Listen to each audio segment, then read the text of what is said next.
Muito bem, irmãos. O espaço está aberto para que os irmãos possam fazer alguma correção na ata. O espaço está aberto. Ali, irmão Emanuel.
Congregacionais.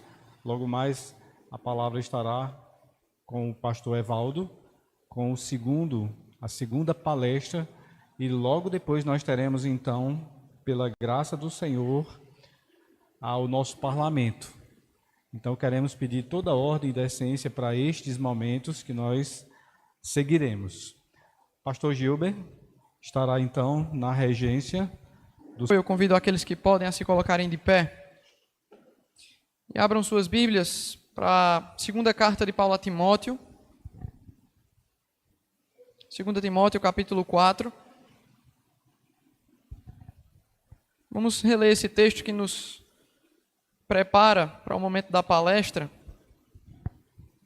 que nos relembra a urgência de guardarmos a sã doutrina em dias como esse. 2 Timóteo, capítulo 4, e nós vamos ler do versículo 1 ao versículo 5. Texto que foi mencionado no nosso primeiro momento ontem. 2 Timóteo 4, do 1 ao 5. Diz assim a palavra do Senhor: Conjuro-te, pois, diante de Deus e do Senhor Jesus Cristo, que há de julgar os vivos e os mortos na sua vinda e no seu reino, que pregues a palavra, instes a tempo e fora de tempo, corrijas, repreendas, exortes, com toda a longanimidade e doutrina. Porque virá tempo em que não suportarão a sã doutrina, mas, tendo coceira nos ouvidos, amontoarão para si doutores conforme as suas próprias concupiscências, e desviarão os ouvidos da verdade, voltando às fábulas. Mas tu, sê sóbrio em tudo, sofre as aflições, faze a obra de um evangelista, cumpre o teu ministério. Amém? Vamos orar para começarmos então esse momento de adoração. Pai Santo, obrigado. Obrigado por Jesus Cristo, nosso Salvador. Obrigado pela vida de cada um que pôde chegar até aqui para essa associação. Sei agora, com esse momento de louvores, recebe a adoração que entoaremos a Ti como igreja. Nos capacita para isso. No nome do Senhor Jesus, nós oramos. Amém. Vamos entoar o primeiro hino ainda de pé, aqueles que podem. E aí, logo em sequência, os irmãos vão se assentar. O primeiro hino a ser entoado é o hino 18 do Voz de Melodia, Venha Adorar.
Bíblias, esta vez para a carta aos Hebreus.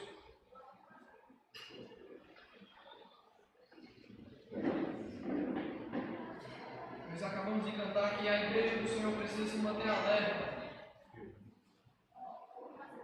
diante das ameaças desse mundo. E na carta aos Hebreus, no capítulo 13, o autor traz uma exaltação para que nós lembremos daquilo que nos foi ensinado, do exemplo de homens do passado, foram usados pelo Senhor para, com firmeza, estabelecer um fundamento. Hebreus capítulo 13, do versículo 7 ao 17. Gostaria de convidá-los a uma leitura participativa. Eu vou ler o versículo 7 e os irmãos podem dando continuidade, conforme desejarem. Hebreus 13, do 7 ao 17. Diz assim a palavra do Senhor: lembrai-vos dos vossos pastores, que vos falaram a palavra de Deus, a fé dos quais imitai, atentando para a sua maneira de viver. Não vos deixeis de envolver em doutrinas várias e estranhas. Bom é que o coração se fortifique com a graça, não com alimentos que não trouxeram proveito nenhum aos que com eles se preocuparam.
Amém. Gostaria de destacar o versículo 9, nesse nosso contexto.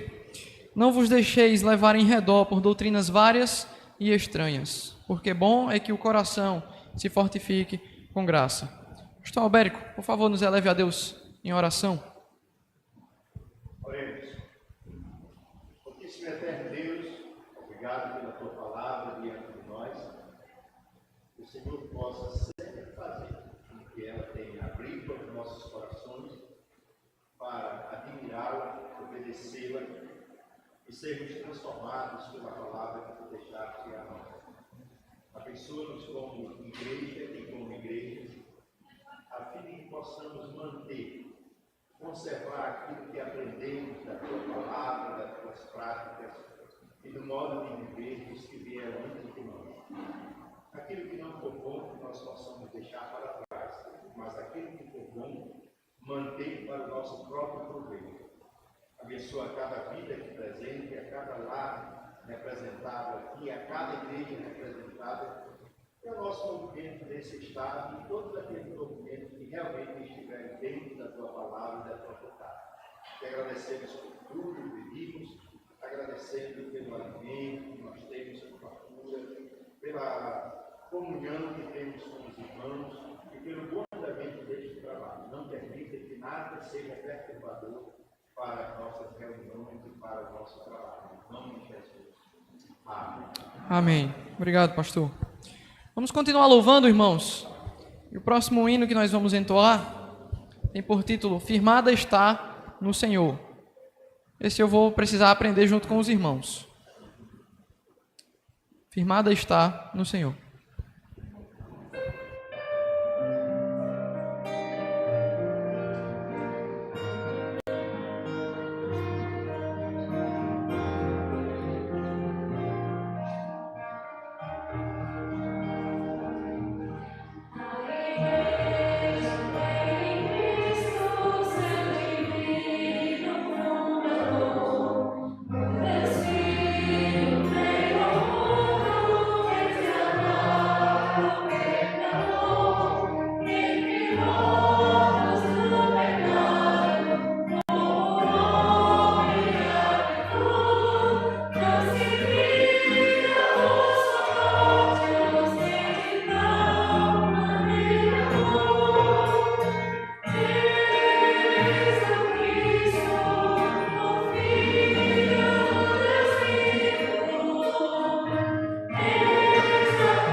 louvando, e aí eu vou convidar os irmãos a se colocarem de pé, para entoarmos com vigor esse próximo hino. Hino de número 275 do Inário Voz de Melodia, Homens Fiéis. Quantos aqui conhecem esse hino? Então os irmãos me ajudem aí. Homens Fiéis.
Amém.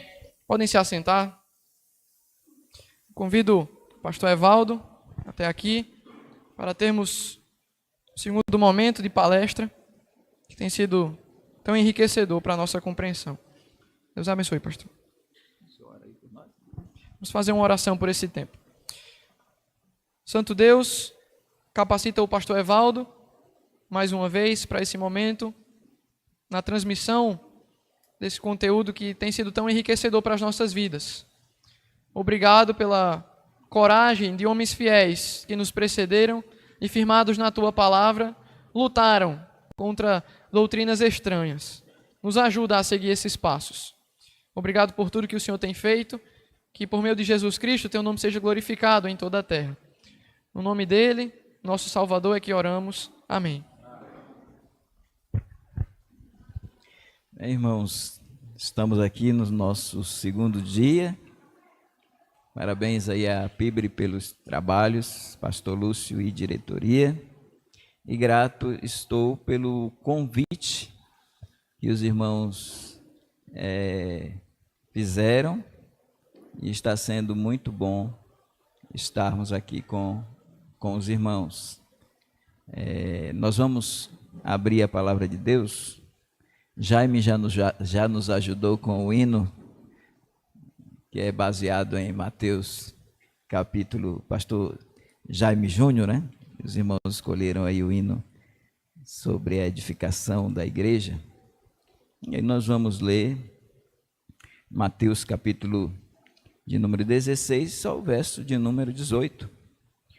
Pois também eu te digo que tu és Pedro, sobre esta pedra viva, e esta pedra viva, ela há 2000 anos edificou a igreja de Deus. Não sobre Pedro, mas sobre a declaração de Pedro de que Cristo é a pedra. E aqui nós não temos a igreja numa postura passiva. Não é o inferno que a ataca, é ela que ataca ao inferno. E o inferno tem se levantado na pós-modernidade. E a igreja precisa, com certeza, de seguir os passos. Estudar a história é necessário para que nós não possamos repetir erros e também entendermos as nossas origens.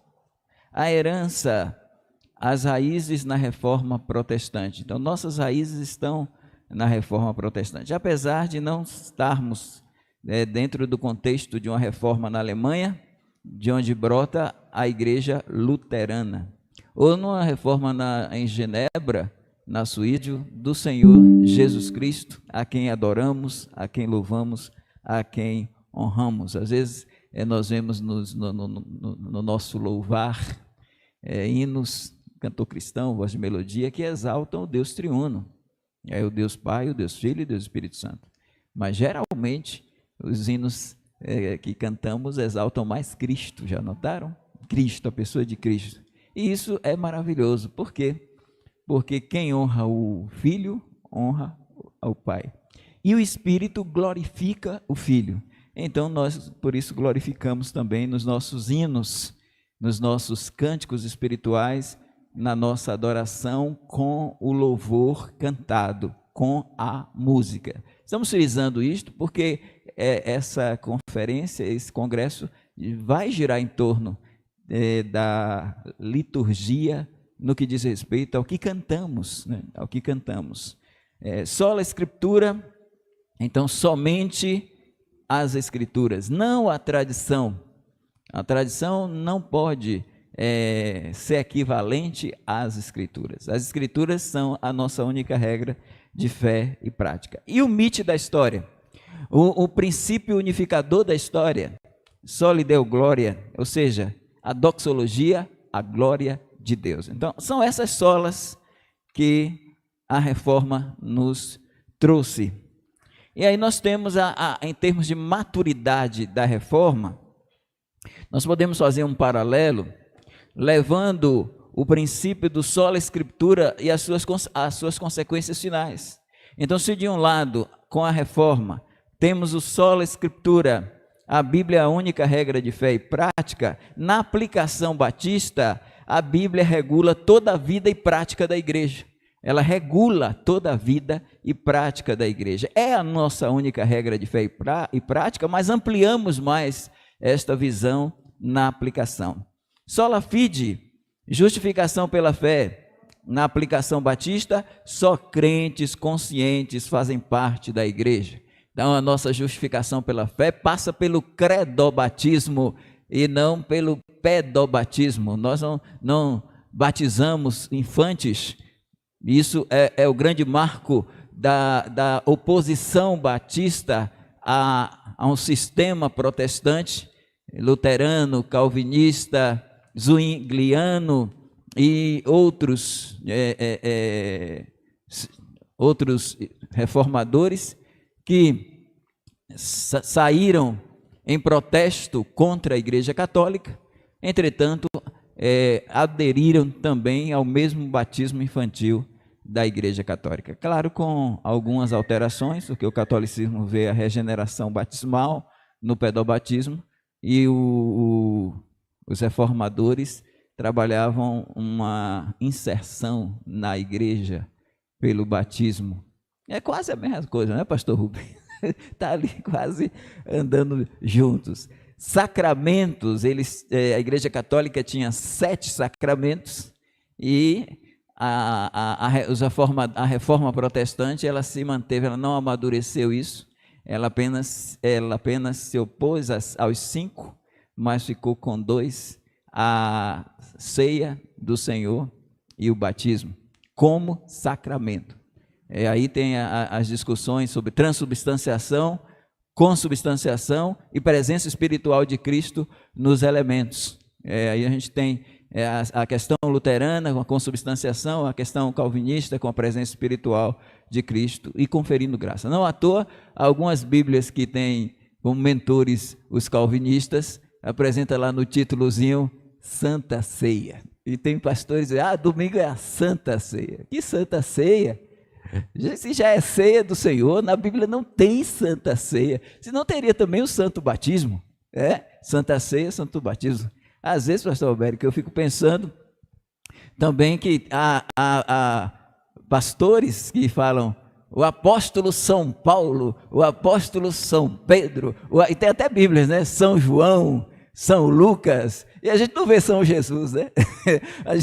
O que é o santo é Jesus, mas São Paulo, São Pedro, São João, servos de Deus, mas que não merecem esse são, e aí vamos O catolicismo gosta disso, né? Santo Agostinho, Santo São Tomás. Quando tem a consoante depois, aí é São. Quando vem depois a vogal, é Santo. E aí nós temos essa sacramentalização das coisas. Nós temos não mais sacramento, não mais conferidores de graça. Aí andamos com Zwinglio, que diferiu de Lutero nessa parte, mostrando que a ceia é uma ordenança, o batismo é uma ordenança, eles são memoriais e não sacramentos. Amadurecemos a reforma, mudando, alterando, ordenanças simbólicas e de obediência, batismo e ceia. Cristo cabeça da igreja universal, da igreja triunfante, Cristo cabeça.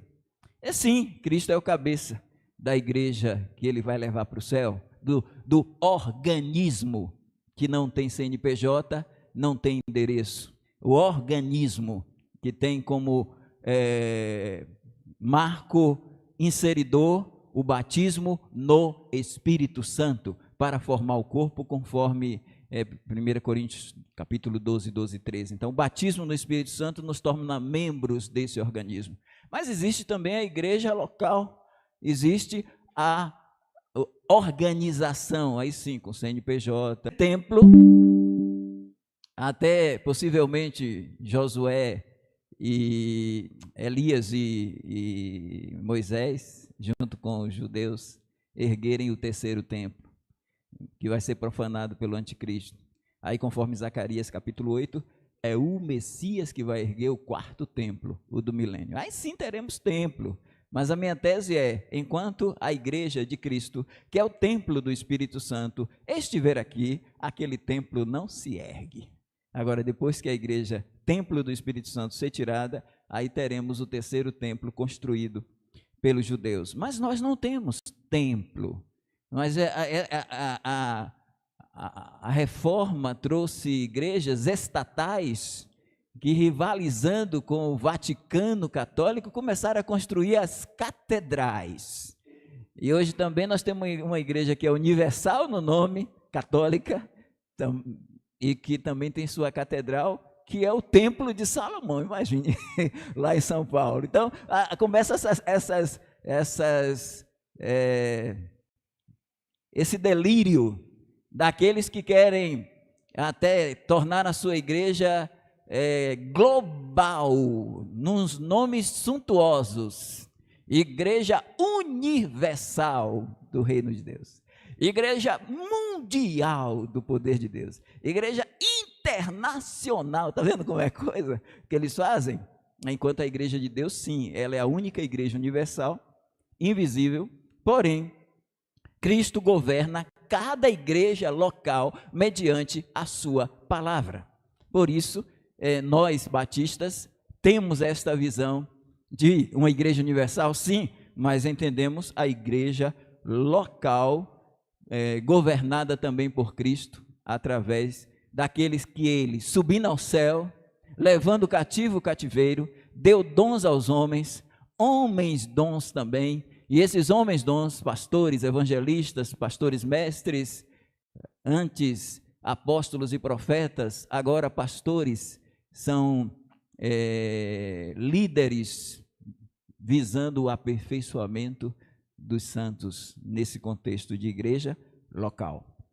Aí, nós chegamos o que amadurece bem a visão são essas linhas. Claro que nós temos outros distintivos, mas os distintivos batistas, de uma forma geral, aparecem aí esses 4 distintivos que traz a identidade batista.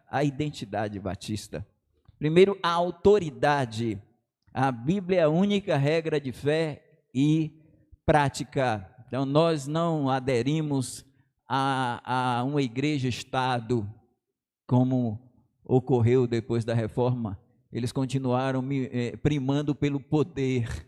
Daí Calvino, em Genebra, ser um estadista ditador, que matou até gente que tinha que seguir as linhas de Genebra, né? E aí tem essa mancha, inclusive o Miguel Servetos foi um que foi queimado, herege, mas não tínhamos que fazer diferente.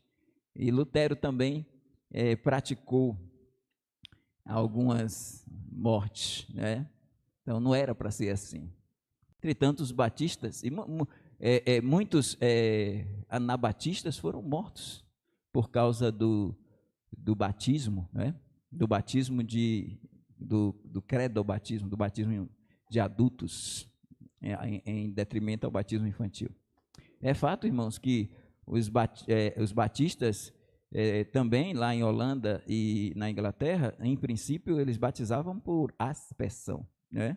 Os próprios a diferença dos anabatistas, eles são rebatizadores, não é por causa do batismo por imersão, é por causa do batismo de adultos.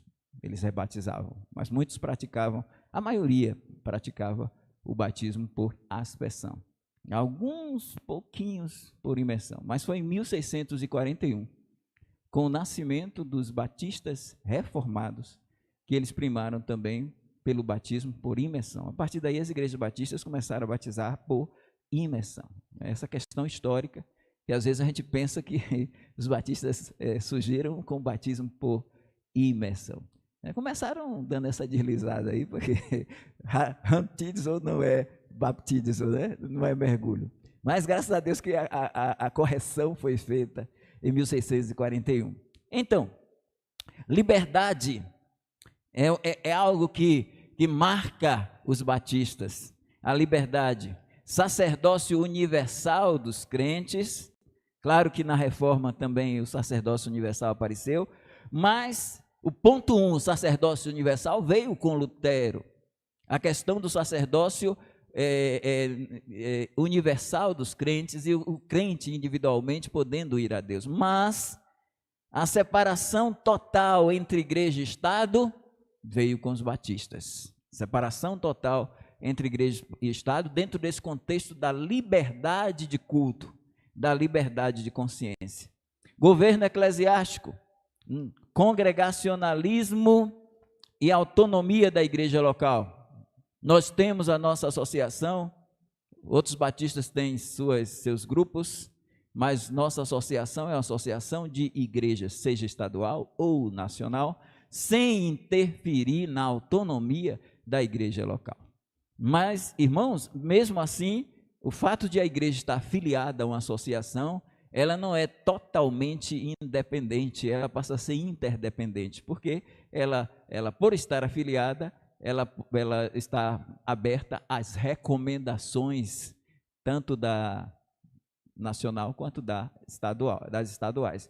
Mas essas recomendações, elas não são imposições. A igreja vai avaliar, analisar e dentro da sua autonomia decidir. É a igreja que governa a igreja. O nosso sistema é democrático, o nosso sistema é congregacional, embora o sistema de Deus, ele é teocrático, monárquico no futuro, né? Ele não é porque a democracia também tem seus problemas, né? Alguém já disse que demo teria a ver com demônio também, embora que seja o governo do povo, mas é muito melhor do que estar governado, pastor Lúcio, por sínodos, supremos conselhos, não, ou uma aristocracia, uma eleição de presbíteros e de diáconos para decidirem a vida da igreja. Não, quem decide a vida da igreja é a igreja. E o pastor, até o voto dele é de Minerva. Ele fica sentado, apresenta a pauta, mas quem vota são vocês. Se empatar, é que ele desempata. Então, o sistema é congregacional e os oficiais da igreja são pastores e diáconos como únicos oficiais. Existe um movimento, principalmente dentro do contexto da Fiel, de estabelecer, e eu já li livros da Fiel, batistas com 3 ofícios. É uma aberração, né? Batistas com presbíteros, diáconos e pastores. Esse tripé não encaixa, não. Embola o meio de campo. Porque se o diácono cuida das coisas espirituais ou das mesas, a mesa da igreja, a mesa das viúvas, a mesa do pastor, a mesa da ceia, e o pastor cuida das coisas espirituais, os diáconos das coisas materiais, embora o pastor, como superintendente, como bispo, ele gere a igreja na sua gestão, como presbítero ele aconselha, ele é o maduro aconselhador, e como pastor ele alimenta o rebanho. Não tem vaga para um terceiro ofício, não vai embolar tudo, e alguém vai achar que é alguma coisa. É muito cacique para pouco índio, né, irmãos? Então, diante disso, nós temos pastores e diáconos como únicos oficiais à luz da Bíblia. E as ordenanças, batismo de crentes por imersão, ceia do Senhor como memorial simbólico. Esses são os nossos distintivos. Agora a gente pensa na gênese do movimento. A gênese do movimento, ela é trabalhada dentro do contexto de 1608, de separatistas ingleses à primeira igreja batista. Então, nós temos o Henrique VIII, esse rei que é bem complexo, ele se casou 6 vezes, teve 2 Anas como mulher e 3 Catarinas, e uma que saiu desse contexto. Então, ele casou-se com a irmã, com a esposa do irmão, do Arthur. O Henrique VII, ele obrigou ele a casar com a Catarina de Aragão. Catarina de Aragão, que era tinha na veia a realeza, porque ela era filha de Fernando de Aragão e Isabel de Castela, que eram reis da Espanha. E aí ele casou-se com essa Catarina de Aragão, e ele tinha uma amante chamada Ana Bolena, e a amante é Catarina. Ele casou, e diante das coisas que aconteceram no reinado dele de início, ele pensou que Levítico 20 e 21 estava se cumprindo na vida dele. Depois vocês leem Levítico 20 e 21. Aí, o que é que acontece?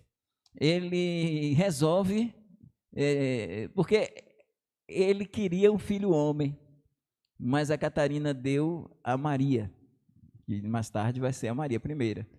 Então, o Papa era Clemente VII, e ele tentou ver se o Papa resolvia o problema dele, dando divórcio, para ele se casar com Ana Bolena, na esperança de ter um filho homem.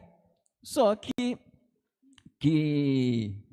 Ana Bolena não deu o filho homem, ele deu uma outra filha, Elizabeth, que mais tarde vai ser Elizabeth I. O Henrique VII, ele deu também, a sua filha Margarete se casou com James, que seria rei da Escócia, James VII, ou Tiago VII. E ele acabou mais tarde, em 1603, se tornando o rei James I. E ele, cismado com os reformados, foi de encontro à Bíblia de Genebra, que era a Bíblia, e aí ele resolveu criar a versão dele, que foi a versão King James, né? A versão do rei Tiago, que seria a Bíblia verdadeira, né? Algumas pessoas no nosso movimento tentou também engatar isso aí, um problema muito sério. Mas, diante disso, voltando a Henrique VIII, ele se casou com Ana Bolena, que era quem ele amava, mas Ana Bolena deu a Elizabeth, e mais tarde ele inventou uma traição e decapitou Ana Bolena, matou a Ana Bolena e casou com a Jane Seymour. E essa Jane foi a esposa arranjada pelo pai, a outra foi a amante que se tornou esposa, agora aquela que ele amava. E ela conseguiu dar um filho para ele, a Jane. Só que Jane morreu no parto. E aí ela deu o filho Eduardo, que se tornou Eduardo I, que governou, é chamado Josias da Inglaterra.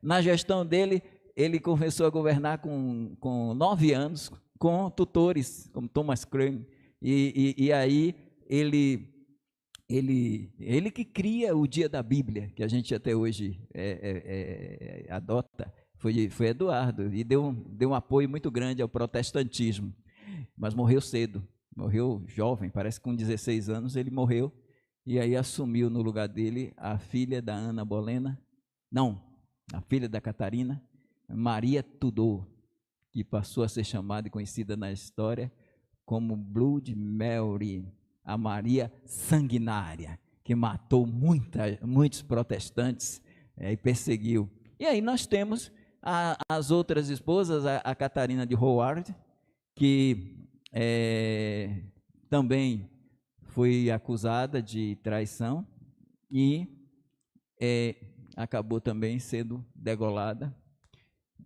Matou mais uma. E depois, a última, a Catarina Parr, teve a sorte dele morrer. Quando morreu, aí é a sobrevivente. A sobrevivente. Em meio a isso, irmãos, ele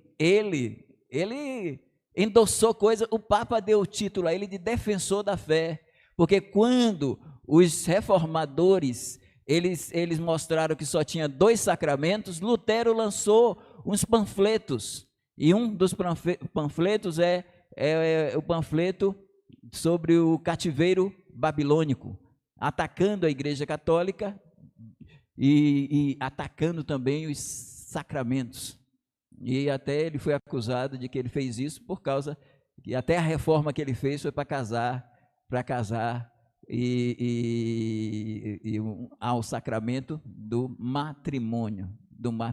Então, dentro desse contexto, ele fez um livro meio esquisito, Os 7 Sacramentos, e defendendo a Igreja Católica, e recebeu do Papa o título de defensor da fé. Mas como o Papa Clemente VII não o ajudou, ele estabeleceu a reforma anglicana. E aí nós temos os católicos episcopais anglicanos. Era um catolicismo, agora sem Papa.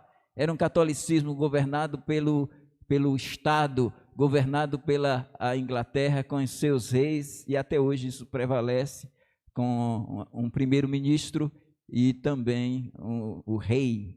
Agora o rei, né? Elizabeth teve uma longevidade imensa. Mas, diante do contexto da Inglaterra, nós percebemos que os anglicanos, eles mantinham a doutrina católica. Havia esse rompimento por questão pessoal do rei. Aí nós temos de um lado os puritanos querendo purificar a igreja anglicana, mas ficando dentro dela. E aí há o outro grupo de separatistas que queria a separação da igreja e do Estado. Os puritanos ainda tinham esse vínculo. E aí nós temos 1608, quando a perseguição se instala, e o que é que acontece? John Smith, ele, junto com Thomas Helves, eles saem fugidos da Inglaterra e vão para a Holanda em 1608. Ele lidera o grupo John Smith, separatistas para Amsterdã, sofre forte influência dos anabatistas holandeses. Então, o anabatismo influenciou o que hoje nós temos como Igreja Batista. Há uma influência dos menonitas, há uma influência dos anabatistas também, que já estava antes, porque nós temos o luteranismo, temos o anabatismo e temos o calvinismo dentro desse contexto. Nós temos Calvino, nós temos Lutero e temos os anabatistas. Aí depois, no século XVII, vai surgir, tem os menonitas lá, e vai surgir também os batistas. Síntese, 1609, é fundada a primeira igreja batista holandesa, com Smith e Thomas Helves. Mistura teológica. Aí é uma mistura de puritanismo inglês com batismo, com o anabatismo, e há também a autonomia separatista. Mas a igreja não vinga. A igreja acaba, o pessoal desconfiado dele, porque ele não cria, ele começou a ensinar doutrinas estranhas, dizendo, por exemplo, que o pecado original não atingiu a raça humana, e ensinando outras bobagens. Acabou que Thomas Elvis cisma com ele e ele sai com um grupo de 12 e volta para a Inglaterra. O Smith, ele acaba tentando voltar até para se tornar menonita, mas há muitas desconfianças sobre ele. Essa igreja acaba. E aí, Elvis, com mais 10 companheiros, voltam para Spitalfields, em Londres, e nascem os Batistas Gerais, defendendo a expiação geral para todos os homens. 1611 e 1612. Aí nós temos esse é o cenário, é a gênese do movimento. Primeira Igreja Batista da Inglaterra, são chamados de Batistas Gerais por acreditar na expiação. O Cristo morreu por todos os homens. E aí vai surgir também os batistas particulares que vão defender que Cristo só morreu pelos eleitos. Expiação limitada, expiação ilimitada. Esses batistas particulares são chamados também de regulares. Mas a origem, o pastor Jaime colocou lá no livro dele, mas aí é o nome regular, mas esse nome regular não diz respeito à nossa denominação, não diz respeito aos batistas regulares. São chamados de regulares porque regulares particulares e aos gerais, então para distinguir entre essa questão calvinista, arminiana, e até não calvinista, não arminiana, da expiação limitada e expiação ilimitada. Essa questão vai ter uns debates lá em uma das associações nossas, mas o que se entendeu é que pode-se caminhar junto. A gente pode acreditar que Jesus morreu por todos os homens, outros podem acreditar que morreu só pelos eleitos. Lá em cima a gente resolve essa questão, perguntar a Jesus lá. Mas dentro desse contexto, o movimento batista regular não fechou questão. Como o movimento batista regular de 32, na parte de eleição, o movimento não fechou questão, deixou em aberto para as igrejas, não trabalhou essa parte. Então, tanto quem defende uma coisa quanto outra, poderia andar junto sem dificuldades. Liberdade de confissão, 1612 a 1644. Em 1612, o pioneirismo da liberdade. Thomas Elvis escreveu o primeiro documento da história exigindo liberdade de consciência religiosa. Primeiro documento foi escrito por Thomas Elvis para defender a liberdade religiosa diante do rei da Inglaterra. Ele chegou a ser preso. Em 1639, os batistas particulares, aí John Spilsbury, ele organiza a primeira igreja batista particular de Londres e defende o credobatismo. No mesmo ano, Roger Williams funda, lá na Pensilvânia, nos Estados Unidos, a primeira igreja batista dos Estados Unidos surge em 1639. Então, pega bem aí, 1609, lá na Holanda, uma primeira igreja batista, 1612, a primeira igreja batista da Inglaterra, 1639, a primeira igreja batista dos Estados Unidos. E em 1644 surge a primeira confissão batista, elaborada pelos batistas reformados, chamados de batistas particulares. Publicada a confissão de fé das igrejas, e assim está lá na confissão. Nessa confissão de 1644 está escrito assim: confissão de fé das igrejas que comumente se chamam batistas, formalizando o núcleo doutrinário diante da perseguição. E eles colocaram assim: comumente se chamam batistas, para serem distintos dos anabatistas. Aí eles colocaram: comumente se chamam batistas. Alguns, os que defendem que a origem é anabatista, dizem que caiu o A, ficou batista, né? No processo. E aí nós temos a convergência. Os batistas regulares, aí nós temos também, né, o grande avivamento, que também traz o nome regular em relação ao grande avivamento de George Whitefield e também o Jonathan Edwards, que era um congregacional, e tem esse grande avivamento, e nesse grande avivamento existem aí os dois nomes, velhas luzes e novas luzes. E os velhas luzes foram chamados também de regulares, mas ainda não é a denominação batista regular. Os batistas regulares vão surgir em 1932. E o regular é por causa da ideia, e aqui no Brasil ficou meio complicado por causa da língua portuguesa, por causa que há um conceito de que ótimo é o excelente, bom é o bom, regular é mais ou menos, né? E aí nós temos o ruim e o péssimo, mas não é bem assim. Regular, de regulare no latim, tem a ver com a praxis, conforme a regra. Às vezes a gente diz assim, também se você for olhar a língua portuguesa, tem os verbos defeituosos, chamados de depoentes, e tem os verbos chamados de regulares, porque eles não alteram o radical, tá vendo? Também tem essas vantagens também, tem essas vantagens. E se você leva seu carro ao mecânico, ele vai regular a embreagem, regular o motor, regular o freio. Então regular é coisa boa. Então não é esse negócio de dizer que é assim. Então, conforme as regras, conforme a praxis, e aí essa convergência, batistas regulares e o fundamentalismo. Aí nós temos o surgimento também do movimento fundamentalista. É certo, irmãos, e aí já tem esse nome também, fundamentalista, por causa do islamismo, por causa dos xiitas e dos sunitas.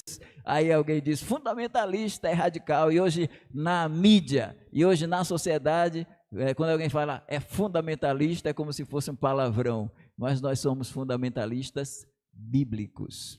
E aí, é certo que todo batista regular é fundamentalista, mas nem todo fundamentalista é batista regular. Então, o nome batista regular e o vocábulo fundamentalista podem ser usados como termos intercambiáveis na aplicação prática desta teologia. É impossível abraçar a identidade regular sem inserir as doutrinas do fundamentalismo, porque nós nascemos ali, desde a união bíblica do Fulton Horace, que foi criada a União Bíblica em 1923, e essa União Bíblica, dela é que vai aparecer com a primeira associação de igrejas batistas regulares dos Estados Unidos, lá em 1932. Mas começou com a União Bíblica em 1923. E o movimento fundamentalista ele vai surgir em 1910 a 1915 com o volume, os 90 artigos do Fundamentos, os fundamentos, os nossos fundamentos. Então, o surgimento do fundamentalismo, causa e efeito. Então, como é que ele surge, o fundamentalismo? Diante de um contexto de liberalismo teológico. Diante do contexto, e aí nós já temos aí o modernismo, a modernidade influenciando, com o surgimento da alta crítica e da baixa crítica, a chamada crítica superior e a baixa crítica. Veja que nós estamos caminhando aí, quando o fundamentalismo surge, é para avaliar esses processos, é para fazer contraposição ao liberalismo teológico, que está em efervescência em todo o mundo, com os principais países, a Alemanha, não podia deixar de ser, a Inglaterra e os Estados Unidos, esse tripé aí, e começa a haver questionamentos sobre a Bíblia, quando os liberais vão dizer que a Bíblia é como um livro qualquer, a Bíblia é um livro comum, a Bíblia não é a palavra de Deus. Aí, para fazer oposição a isso, em 1912, Karl Barth lança o livro A Carta aos Romanos, e na Carta aos Romanos, ele ao invés de, ele preferiu ficar no meio, ele não quis ir nem para o fundamentalismo, a ortodoxia, nem para o liberalismo teológico em si, ele foi para a neo-ortodoxia. Então, pensando na Bíblia, a Bíblia para os liberais não é a palavra de Deus. A Bíblia para a teologia da crise, Emil Brunner e Karl Barth, contém a palavra de Deus. E para os fundamentalistas, ela é de capa a capa, de Gênesis a Apocalipse, ela é a palavra de Deus. Isso é o fundamentalismo. O fundamentalismo é a ortodoxia. Então, em 1909, aparece um homem, um intelectual, professor da Universidade de Harvard, que é o Charles Eliot. E ele traz algumas ideias para bater no fundamentalismo. A ideia dele é sem igrejas e sem liturgia. Veja a questão da liturgia. Sem igreja, sem liturgia. Sem escrituras inerrantes. Sem teologia do pecado, apenas amor e serviço social. Apenas amor e serviço social. Sem igreja, sem liturgia, sem inerrância das escrituras. O amor resolve tudo. E você vê que isso está presente hoje. Essa questão de querer contextualizar a Bíblia, né, que eu digo de Kivitz, né, o René Kivitz, né, e é René mesmo? René Kivitz. E aí vem essas ideias pós-modernas, de que na alta crítica nós vamos dizer, temos no lugar de um pentateuco, um hexateuco, um heptateuco, um octateuco. O Wellhausen vai trabalhar essa teoria documental, e aí vai trazer os questionamentos através de um método chamado método histórico crítico, que vai tentar suplantar o método dos fundamentalistas, histórico-gramatical, o método histórico-gramatical, que a gente defende, que veio lá da Reforma, mas os reformadores, os da teologia da Reforma, abraça de ponta a ponta, mas quando chega na profecia, eles alegorizam e espiritualizam. Qual é a reação conservadora? Dwight Moody, ele e outros conservadores reagem. Fundação do Instituto Bíblico Moody e outros institutos, Biola também. Conferência sobre profecia bíblica, leitura literal, pré-milenismo, rejeição à alta crítica. Então, autores, Isaías não pode ser Isaías, tem que ser 2 Isaías, o Deutero Isaías, ou 3 Isaías. Então tem que ter um Isaías de capítulo 1 até o capítulo 39, e tem que ter um Isaías de capítulo 40 a 66. Interessante que quando a gente olha para Isaías de 1 a 66, a gente parece que tem uma miniatura da Bíblia, né? De 1 a 39, se você pensar assim, 39 livros do Antigo Testamento. De 40 a 66, 27 livros do Novo Testamento. Veja, eu não estou alegorizando, não, eu só estou olhando assim o formato da coisa. Mas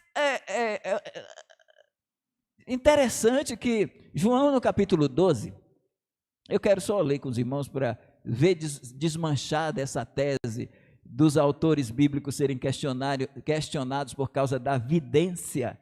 João capítulo 12. Aí quando a gente lê João capítulo 12, irmãos, aí a gente vê assim o apóstolo João puxando um texto que só está em Isaías 6, no chamado de Isaías. Esse texto aparece ali. Então em capítulo 12, no versículo de número 37 em diante, ele diz: ainda que tivesse feito muitos sinais diante deles, não criam nele aqui é em Cristo, para que se cumprisse a palavra do profeta Isaías que diz: Senhor, quem creu na nossa pregação? E a quem foi revelado o braço do Senhor? Aí é Isaías 53, aí ele está citando Isaías 53. Por isso, verso 39, não podiam crer, pelo que Isaías diz outra vez. Agora ele cita Isaías 6. Cadê 2 Isaías? Quando ele diz outra vez, aí ele cita: cegou-lhe os olhos, endureceu-lhes o coração, a fim de que não vejam com os olhos e compreendam com o coração e se convertam aos escuro. É aqui. Um dia na universidade, eu estava no curso de letras, em um colega que é da convenção, eu não era pastor ainda, aí ele chegou para mim e disse: Evaldo, esses fundamentalistas ficam dizendo besteira, falando que Moisés escreveu o Pentateuco. Isso é um absurdo. Eu digo, rapaz, não são os fundamentalistas, não, foi Jesus. E os fariseus tentaram contestá-lo. Ele disse, se vocês não acreditam nos escritos de Moisés, tampouco acreditariam em mim, porque Moisés escreveu sobre mim. Aí ele olhou assim e disse, ele parece que não sabia que tinha esse versículo lá no Novo Testamento, um indivíduo que já estava se formando num seminário lá do Nordeste, defendendo essa ideia, e a gente vê claramente na Bíblia que quem escreveu o Pentateuco foi Moisés, e quem escreveu Isaías foi Isaías. Só porque no capítulo 40 em diante aparece Ciro, que não é do tempo de Isaías. Daniel, é dito que foram 2 Daniéis, ou então Daniel foi escrito na época de Antíoco Epifânio, lá em 168, 164, tudo isso para questionar as escrituras. Aí nós temos a publicação dos fundamentos, entre 1910 a 1915, nós temos 90 artigos bem escritos para trazer os 5 pontos do fundamentalismo. O formato, 12 volumes, contendo 90 ensaios escritos por pregadores e teólogos conservadores influentes, muitos conhecidos nossos pelos seus comentários bíblicos e até teologias. O objetivo, expandir a visão geral e inegociável da Bíblia contra a alta crítica e o modernismo. Veja que hoje nós já temos o pós-modernismo, é outro desafio. O desafio do fundamentalismo foi contra o modernismo. Agora a gente já tem algo mais sofisticado. O impacto deu origem ao termo fundamentalismo, não como invenção de novas doutrinas, mas como amálgama defensivo das crenças evangélicas, históricas, pecado, graça, dispensacionalismo. Dispensacionalismo por conta de nós, porque por conta de Karl Maytire, por conta do Gretchen Machen, por conta dos presbiterianos, não tem dispensacionalismo. E aí nós temos os 5 pontos. Quais são os 5 pontos? Tem a ver com a Bíblia, com Cristo, com seu nascimento virginal, com a cruz e com a ressurreição. A Bíblia, infalibilidade e inspiração inerrante das Sagradas Escrituras. A Bíblia é infalível e a Bíblia é inerrante. Cristo, a divindade absoluta de Jesus de Nazaré, ele é Deus. E aí surgem aí esses indivíduos da teologia contemporânea, como Rodolfo Bultmann, trabalhando tudo como mitos reinterpretados no seu livro A Demitologização, ou na sua teologia da demitologização. Temos o bartianismo, com Karl Barth, Emil Brunner, mas aí todos na esteira de um romantismo e de um subjetivismo do Friedrich Schleiermacher, que vai assentar essas bases, e depois vem o modernismo, a neo-ortodoxia, fincada em Søren Kierkegaard. E aí nós temos Paul Tillich, aí nós temos Bonhoeffer, nós temos essa turma toda assentando as bases e a ponte para as teologias da morte de Deus, com Nietzsche e outros teólogos, mas dizem que eles panfletavam porque, se fosse juntar os partidários da teologia da morte de Deus, acho que não dava dentro de uma Kombi, né? Muito poucas pessoas. Mas aí a semente ficou lançada para termos o que temos hoje. O nascimento de Jesus, a concepção virginal por obra do Espírito Santo, a cruz, o sacrifício vicário e a remissão dos pecados, a ressurreição corporal objetiva e seu retorno. Aí nós, batistas regulares, colocamos seu retorno pré-tribulacional, pré-milenar e dispensacional, né? A gente coloca essas questões, mas na época só colocaram o seu retorno factual, para que os fundamentalistas de várias vertentes abraçassem os 5 pontos. Se forem destruídos os fundamentos, que poderá fazer o justo? É o que diz o salmista. E aí as 4 fases do combate fundamentalista. Primeiro, a década de 1920, uma luta interna, a luta contra o liberalismo dentro das denominações, presbiterianos, batistas do norte, aí nós, batistas regulares. Então, presbiterianos, batistas do norte, diga-se, batistas regulares. Depois, mais tarde, vem os batistas bíblicos. E aí nós temos os batistas fundamentalistas.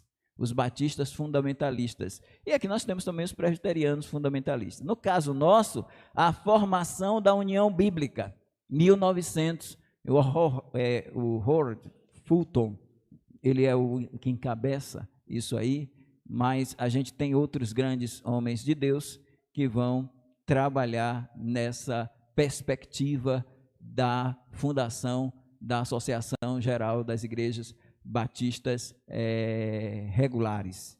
E aí nós temos de 1920 a 1940 a separação institucional, formação da Garb-C, o grande desafio da interpretação literal. Aí vem a briga agora entre até fundamentalistas, dispensacionalismo versus aliancismo. É um desafio para a gente, mas é o que caracteriza os batistas regulares assim, com força. A nossa editora Batista Regular publicando livros sobre o dispensacionalismo. Dispensacionalismo, meu irmão, é algo muito precioso. Entretanto, agora ele está sendo atacado pelo dispensacionalismo progressivo, que está tentando aproximar os dispensacionalistas clássicos e revisados do aliancismo, do supersessionismo. Então, isso aí já mexe com a nossa doutrina, e já mexe com muita coisa. E aí já pega, a coisa foi bagunçada por esses homens que dizem que é o dispensacionalismo 3.0, porque o dispensacionalismo 1.0 foi o de Scofield, John Nelson Darby, que monta o esquema, e Leo Sperry Chafer, que é o fundador do Dallas. Aí depois, o dispensacionalismo revisado faz uma revisada boa, ajustou algumas coisas, aí vem Charles Hyde, Dwight Pentecost, Alva McLean, Charles Feinberg e John Walvoord. E esses homens ajeitam ali. Aí agora no Dallas vem o dispensacionalismo, o Dallas é o berço, né, do dispensacionalismo 3.0, que é o do Darrell Bock, Craig Blaze e Robert Sucy. Eles dizem que é 3.0, um carro possante. Eu tenho que tomar muito cuidado desse carro não bater na mureta lá e causar um acidente grave. Então, dizer que o dispensacionalismo progressivo é o tal, isso vai surgindo, vai crescendo, quando, irmãos, a gente precisa ter muito cuidado com esse tipo de dispensacionalismo. 1970 a 1980, a luta se expande contra o humanismo e o secularismo na vida do cristão com nova linguagem política e cultural. E aí, de 70 a 80, vem o neofundamentalismo, um novo fundamentalismo. Então, há algumas facetas de fundamentalismo.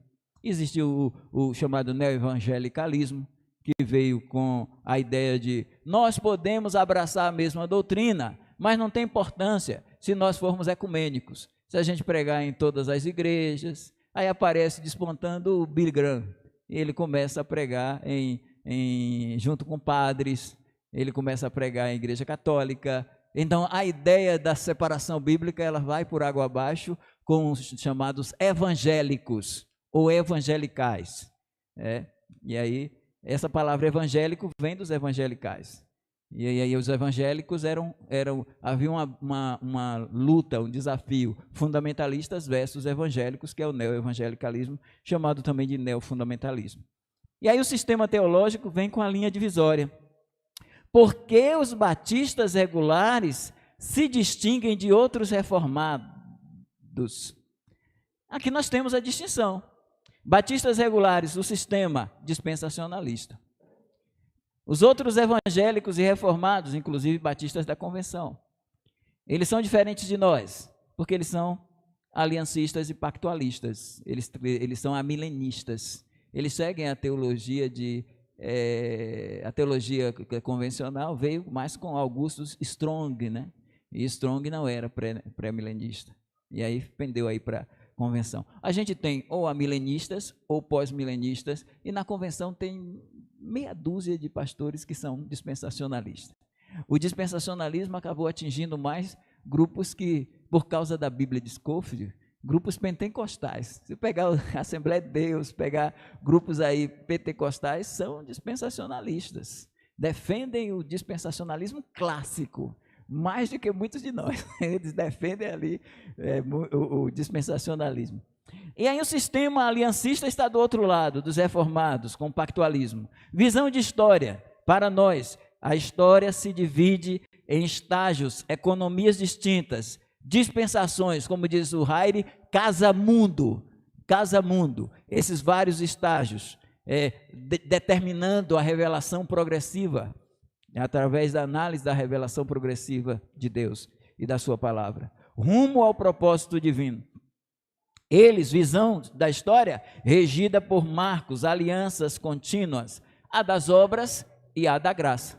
E ainda tem um grupo aliancista que crê na dispensação, na aliança da redenção. 3 alianças: redenção, obras e da graça. Nenhuma delas tem na Bíblia. Aí nós temos escatologia nossa, pré-milenismo, deles, amilenarismo. Hermenêutica, interpretação literal das profecias. Exemplo, Apocalipse 20, de 1 a 6. Hermenêutica deles, interpretação não literal, espiritual. O milênio é a era atual. Satanás já está amarrado e não engana as nações. Eu quero saber em que mundo eles estão para achar que Satanás está amarrado e engana as nações, e não engana mais as nações. Satanás não engana mais as nações. É uma utopia. É interessante quando a gente viu o pastor Augusto Nicodemos falando isso, o homem que lançou um livraço sobre interpretação bíblica, que foi a sua tese de doutoramento, e a gente olha assim, meu Deus, fazer o quê? Ninguém é perfeito, né? Então, seguindo adiante, o núcleo duro da fé, a função sociológica do fundamentalismo.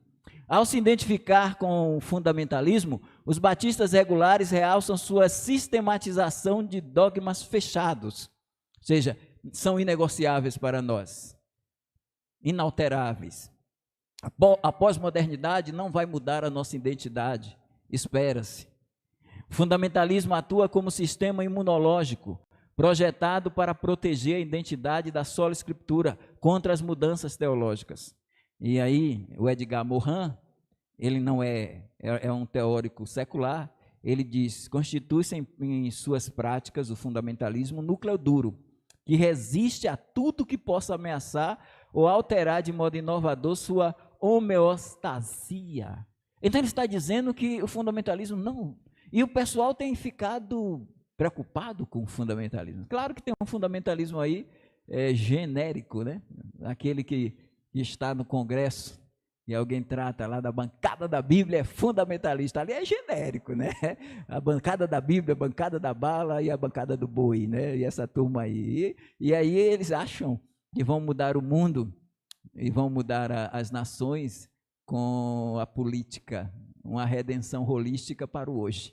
Mas hoje o máximo que a gente pode ter, irmãos, é fome e sede de justiça, que vai ser implantada no milênio por Cristo, a sua justiça.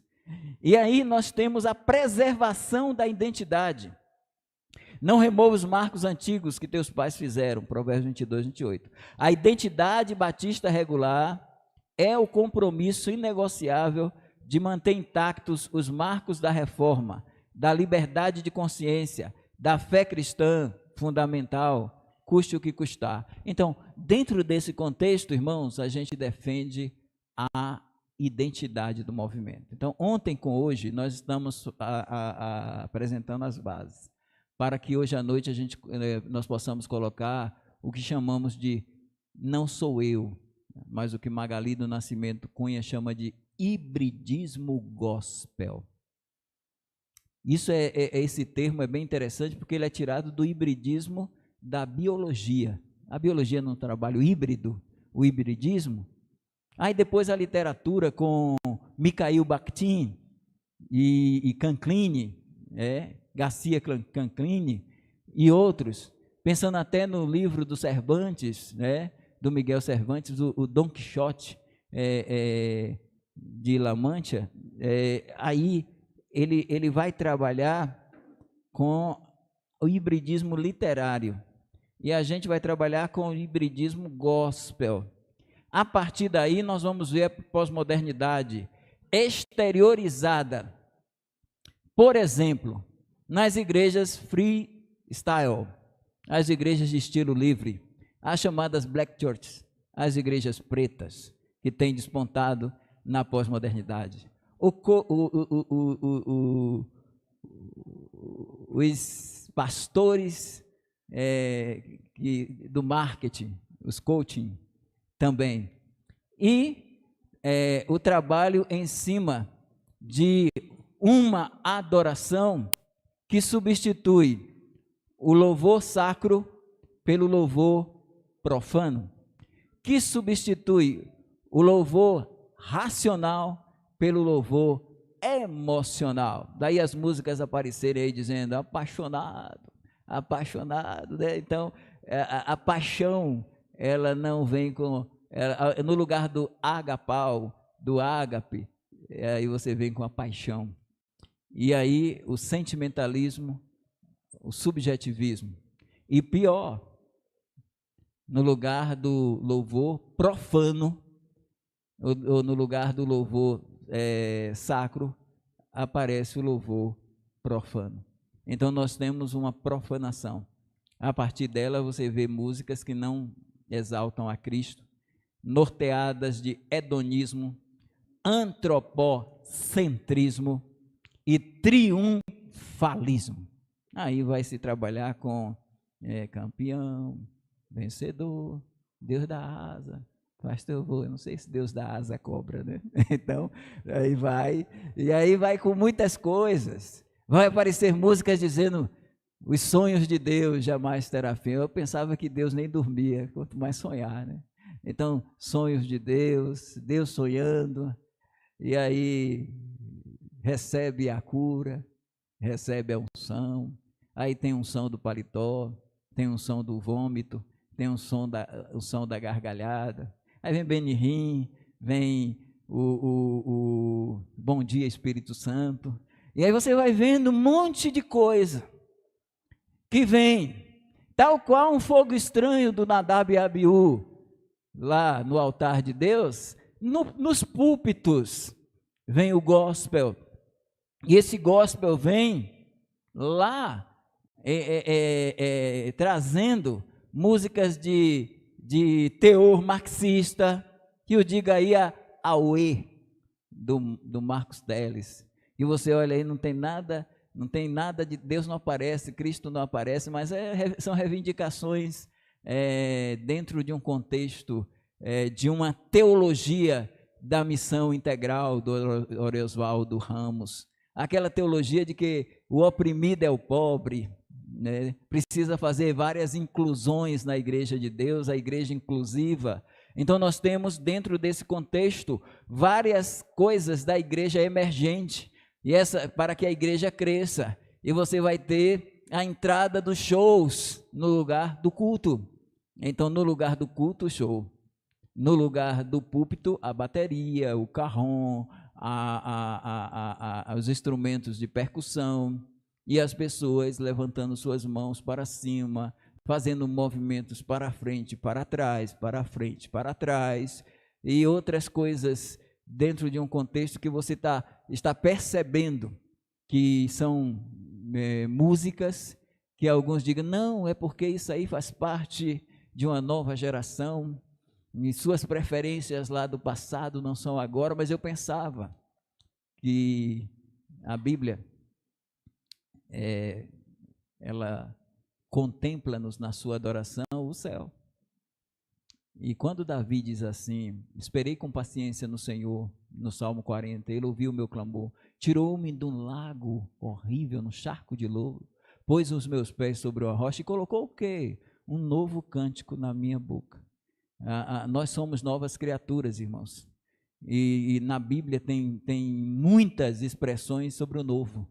Fala de novo homem, fala de novo céu, fala de novo nome, fala de nova terra, fala de nova criatura, mas o que mais aparece no Novo Testamento é a expressão novo cântico. Parece-me que umas 25 vezes. Em Apocalipse aparece também novo cântico. E o novo cântico é para agradar a nova criatura. E para agradar a Deus, porque a gente tem os métodos da MCC e o padrão de uma música cristã bíblica, na letra em especial, mas também em todo o conjunto. A gente precisa pensar se a Igreja de Deus, ela realmente está aqui para abrir a guarda e nos seus cultos, na sua adoração, ritmos que contemplam a carne, deve consultar o caráter do Cordeiro. Então, vamos analisar melhor essas questões a partir de hoje à noite e amanhã, porque essa parte a gente finaliza agora. Então, que Deus nos abençoe. Nós vamos orar. Nosso Deus e Pai, muito obrigado por esta manhã. Continua a nos abençoar. Continua a nos sustentar na Tua presença. Cuida da nossa saúde. Cuida, ó Deus, da nossa vida e continua a abençoar a PIBRE e nossas associações de igrejas, que a nossa identidade ela seja mantida e preservada diante de muitas coisas estranhas que temos visto nos arraiais evangélicos, mas que, ó Deus, em nosso meio nós possamos primar por um culto que agrada a Ti, que os nossos corpos sejam verdadeiros sacrifícios vivos, para que possamos experimentar qual seja a boa, agradável e perfeita vontade Tua. Que nós, ó Deus, não possamos de maneira alguma querer assumir a forma do mundo, mas que possamos sempre sermos conformados à imagem do Teu Filho, Jesus Cristo, com a renovação de mente, de coração, para experimentarmos esta santa vontade. Em nome de Jesus, amém.